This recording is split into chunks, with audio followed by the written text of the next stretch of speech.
महाराष्ट्रातील पात्र बौद्ध अल्पसंख्याक संस्थांना शासन निर्णयानुसार मंजूर होणारे अनुदान तात्काळ वितरित करण्यात यावे या मागणीसाठी बौद्ध धर्मीय अल्पसंख्याक संस्था कृती समिती जिल्हा अमरावती यांनी मुख्यमंत्री देवेंद्र फडणवीस यांच्याकडे जिल्हाधिकाऱ्यांमार्फत निवेदन सादर केले आहे।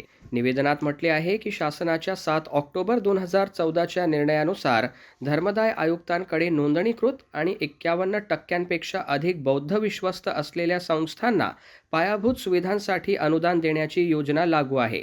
राज्यभरातील अनेक पात्र संस्थांनी आवश्यक कागदपत्रांसह प्रस्ताव सादर केले असतानाही मोठ्या प्रमाणावर अनुदानाचा निधी अद्याप वितरित झालेला नाही। यामुळे संस्थांची विकास कामे, सामाजिक उपक्रम आणि शैक्षणिक कार्य आर्थिक अडचणींमुळे रखडल्याचा आरोप कृती समितीने केला आहे।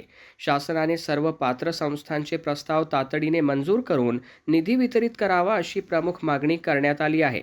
कृती समितीने स्पष्ट इशारा दिला आहे की लवकरात लवकर सकारात्मक निर्णय न झाल्यास महाराष्ट्रातील सर्व पात्र बौद्ध संस्था एकत्र येऊन लोकशाही मार्गाने राज्यव्यापी धरणे आंदोलन छेडतील।